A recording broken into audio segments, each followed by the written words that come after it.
Citoyennes, citoyens, salut et fraternité, chers compagnons, bonjour. Nous sommes aujourd'hui donc le 13 janvier. Le 13 janvier, c'est le jour des Hilaires, le tour de la France par deux enfants, écrit par G. Bruno. Une lecture par votre serviteur Grégory Baudouin. En musique ce soir, j'ai décidé. Voilà. Chapitre 93, les grands hommes du Maine, de l'Anjou et de la Touraine, le chirurgien Ambroise Paré, le sculpteur David, le savant Descartes.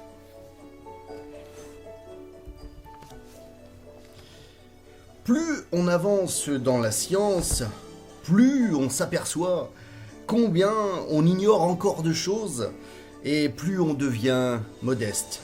Descartes. Ce qui signifie bien que tous les jours, il faut tailler sa pierre brute intérieure. Le lendemain, Julien n'eut pas le plaisir de causer avec son ami Guillaume. La mer était redevenue mauvaise et le vieux pilote était trop occupé pour faire la conversation. « Assieds-toi tranquillement, mon Julien. Cela vaudra mieux que de courir sur le pont pour embarrasser la manœuvre et risquer d'être emporté par les lames qui sont fortes. » Oui, André, je vais m'asseoir dans un petit coin et m'amuser à lire tout seul pour ne déranger personne.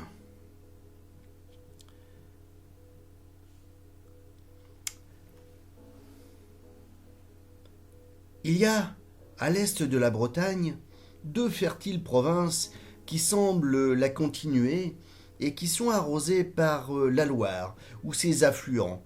C'est le Maine et l'Anjou. Le Maine produit des chanvres et des lins dont on fait dans le pays des toiles renommées. Les chevaux et les volailles du Maine sont aussi d'excellentes races. Le pays est boisé et le gibier y est abondant. J'avais perdu une note. C'est dans le Maine, près de Laval, que naquit le célèbre chirurgien Ambroise Paré. Il jouait un jour avec des jeunes villageois de son âge et tous ses enfants couraient et sautaient ensemble. Tout d'un coup, l'un d'entre eux tomba et ne put se relever. Il s'était fait une grave blessure à la tête et le sang coulait avec abondance.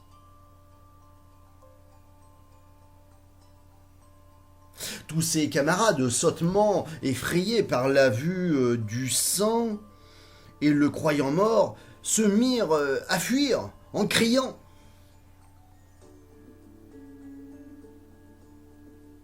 Seul le petit Ambroise, à la fois plus courageux et plus compatissant, s'approche de son compagnon, lui lave la plaie, la bande avec son mouchoir. Puis, comme l'enfant pouvait à peine remuer, il le charge sur ses épaules et le transporte chez ses parents. Cette présence d'esprit et cette fermeté de caractère furent bientôt connues dans le pays. Un chirurgien de l'endroit en entendit parler, fit venir près de lui le petit Ambroise, et voyant qu'il ne demandait qu'à s'instruire, le prit chez lui comme aide. C'est à partir de ce moment-là que le petit Ambroise Paré commença à étudier la chirurgie, qu'il renouvela plus tard par ses découvertes. Il devint médecin du roi. Toute sa vie est un long exemple de travail, de science, de dévouement et de modestie.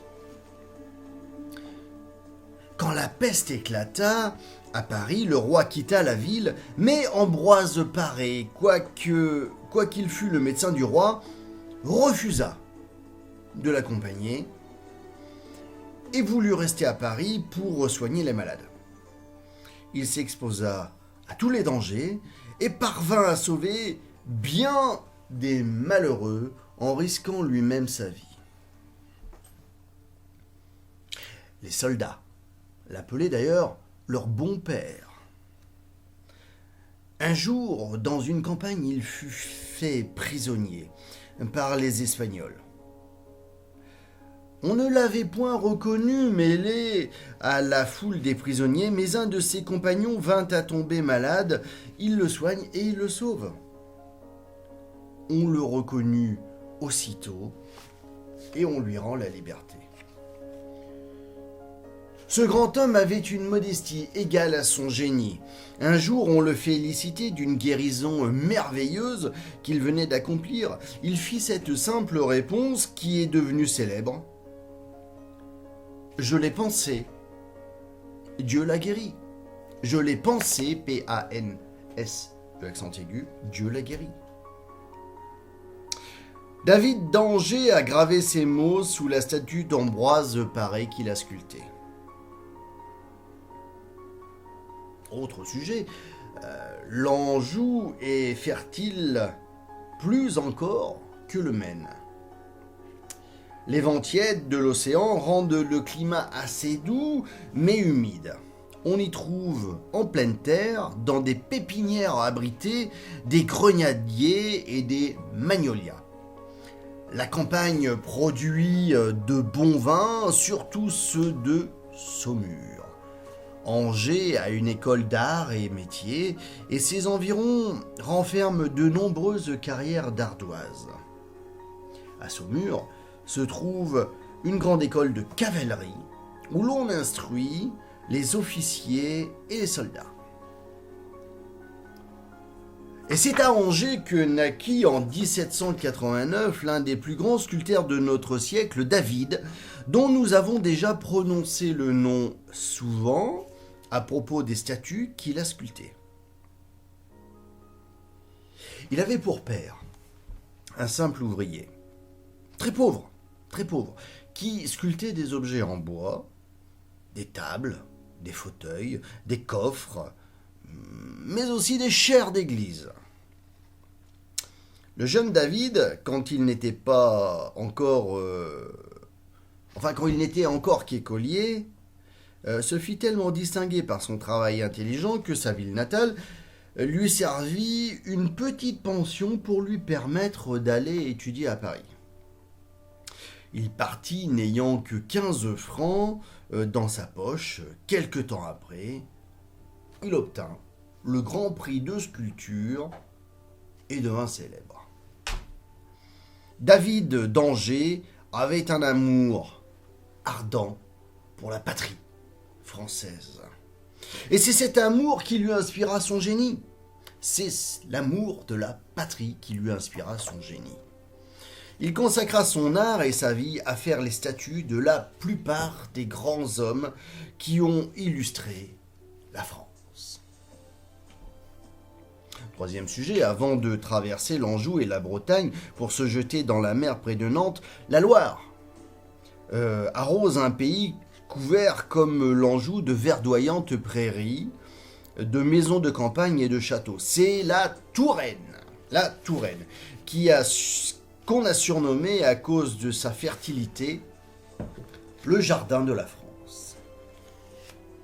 Près de Tours, cette ville placée au bord de la Loire dans une situation admirable, naquit un des grands savants du monde, Descartes, dont la statue s'élève à Tours.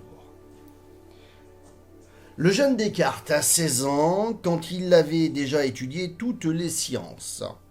Et il ne tarda pas à s'illustrer par une longue série de découvertes dans les sciences les plus diverses. Mathématiques, physique, astronomie, philosophie. Descartes avait 53 ans lorsque la reine Christine de Suède, qu'il admirait passionnément sous son génie et qui avait elle-même le plus grand goût pour les sciences, le supplia de venir dans son palais, d'être son maître et d'être son conseiller, d'y continuer ses expériences avec tous les trésors qui seraient mis à sa disposition. Descartes refusa d'abord, puis céda aux instances de la reine. Il vint en Suède, et bientôt ce froid climat le rendit malade et causa sa mort prématurée. Ses restes furent rapportés à Paris dans l'église Saint-Étienne, où l'on voit encore son tombeau. Alors, des maximes aujourd'hui, des gravures, pardon. La première gravure.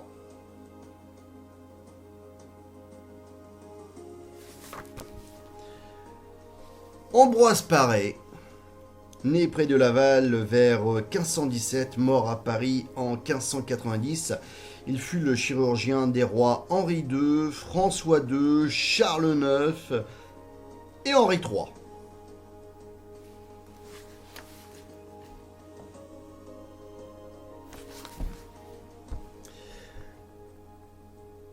Ardoisier d'Angers, quand les ardoises ont été arrachées de la carrière par un gros bloc, on les fend au moyen de coins et de pics. On obtient ainsi des feuilles de plus en plus minces. De nos jours, on a inventé une machine au moyen de laquelle on fend les ardoises avec rapidité. Et là.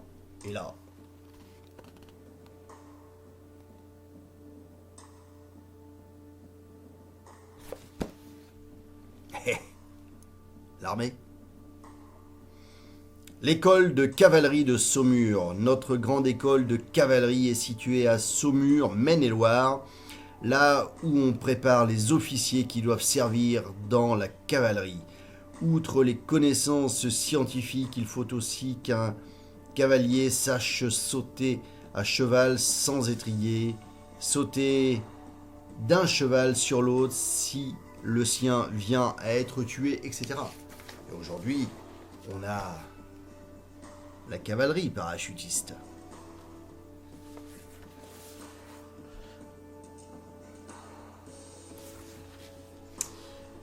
Eh bien, Descartes, la statue de Descartes et le pont de la Loire à Tours. Descartes naquit à La Haye, près de Tours, Indre-et-Loire, en 1596 et mourut à Stockholm en 1650. Bien demain, si tout va bien, chapitre 95, le pays du pilote Guillaume, la Normandie, ses ports, son commerce, Rouen et ses cantonades. D'ici là, portez-vous bien. Par le ciel, partout, pour tous. Que la force soit avec vous. Salut et fraternité.